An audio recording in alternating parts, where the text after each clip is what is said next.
With that all down, let's get into some stuff here, shall we? And this first one certainly classifies as stuff. Some of you will know that Zack Snyder, a director who up until the Rebel Moon films, I like to remind everybody, I love his entire filmography, save Sucker Punch. Sucker Punch. Uh-huh. That's it. That's the only movie he has ever made that I didn't really enjoy. Some of them I really enjoyed. Some of them I loved. But I'm a big fan of it. I even liked that zombie movie he did recently with Dave Bautista, Army of the Dead. I know not everybody liked it. I did. I enjoyed it. But then came Rebel Moon, which, to put it delicately and with all due respect, suck ass. They're so bad. They are so unwatchably awful. They're terrible. And I know that Zack Snyder is capable of much, much better. So I will continue to look forward to future Zack Snyder projects. Absolutely. But hey, Steven Spielberg had his, what's it called again? The Terminal. Yeah. Steven Spielberg had his Terminal. Zack Snyder has his Rebel Moon. Everybody has their bad day at the office. Is what it is, as Ray guffaws at me. So, but they've all, right from the inception of this thing, they set up the most ass-stupid marketing gimmick that most people see right through, but it breaks my heart to see some people are just buying into this gimmick, saying right away, there's going to be a Snyder cut of the Rebel Moon. Can't wait. Oh, boy. I get to watch it twice. Woo! As Ric Flair would say. Yeah. And they're calling it, check this out, Rebel Moon's director's cut, they're calling it sexier and bloodier. The good folks of Variety write this. After releasing his 2-part Rebel Moon sci-fi epic on Netflix, Zack Snyder's director's cut, I still can't help but giggle when I read that, is nearly here, and it will have 2, they're even renaming them. Oh boy. 2 new titles. The quote-unquote sexier, bloodier versions. Listen, if the only way you can try to get people to watch your thing is by calling it sexier and bloodier, anyway.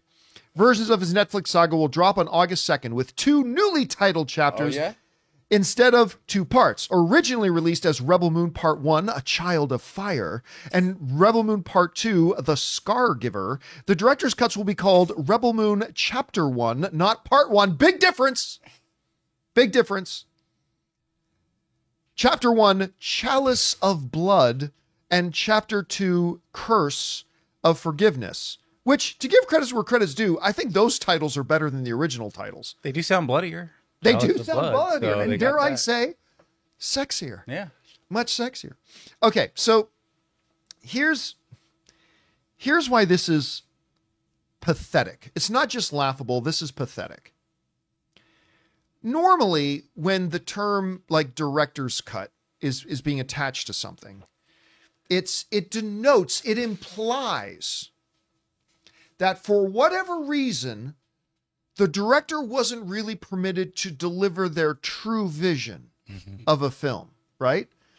For one reason or the other. Maybe, a studio said, hey, your cut is too long. That won't work for the movie theaters. It'll limit, or maybe they just didn't think, your cut is too sexy and too bloody. Yeah. We can't do that. Or it could be that there's going to be a director's cut, so we can't let you cut this one. So here's the thing. That's the implication, right? It implies when there's a director's cut that there was something barring the director from like really giving their true vision of the movie. This thing is on Netflix. This is the streamer that put out the 17-hour Martin Scorsese epic, The Irishman. Yeah. Obviously, it wasn't 17 hours. I'm being facetious. What? But put out The Irishman. They put out stuff that is borderline porn. Which, by the way, no complaints from me. You go, Netflix. But, Netflix puts out stuff that is borderline porn. There was nothing impeding Zack Snyder from actually delivering whatever it is he wanted to deliver. This is on Netflix. The fact that it was planned in advance, this was nothing more than a desperate, pathetic attempt to try to hijack and jump on the truck of the whole release the Snyder Cut thing that ruined fandom for like years over the Justice League thing. Well, that got a lot of people talking. Let's do the Snyder Cut of Rebel Moon too. Yeah, it's his thing now. It's pathetic and it's bullshit. And it is beneath, I think, a filmmaker with the talents of Zack Snyder. Listen, I know Zack Snyder isn't everybody's cup of tea. I get that. And film is subjective, but I'm just, his particular style of storytelling quite often works for me. I don't think he's a Spielberg or anything like that, but his stuff more often than not works for me. And I think this is beneath him. I think it's beneath Netflix. I think this reeks of desperation and patheticness. It's just dumb. And listen, if you actually believe that this is going to make these movies better, good on you. And here's the problem. If these are better than the original sloths of garbage that we had delivered to us in Rebel Moons Part 1 and 2, then the question has to be raised, then why the fuck did you waste our time making us watch those other ones first? Like, if these versions are indeed better, why didn't you just fucking give us these in the first place? Why did you make us dredge through that god-awful slop that you gave us originally? This is a no positive scenario to me, and I think it's just absolutely awful that they're doing this. And they're treating their audience like they're morons. They're treating their audience like they're too stupid to understand the difference. And I got news for you. They're not.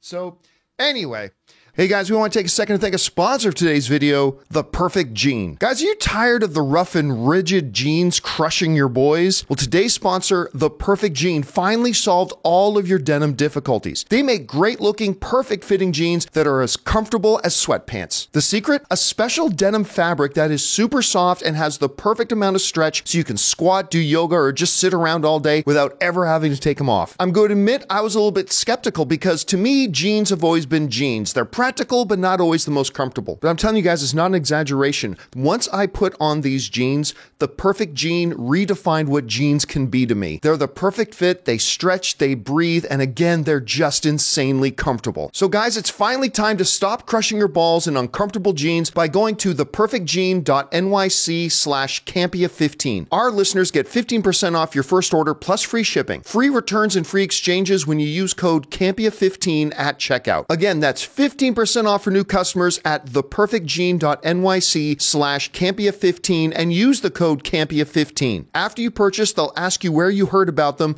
Please support the John Campia Show and tell them we sent you. Guys, question is for you.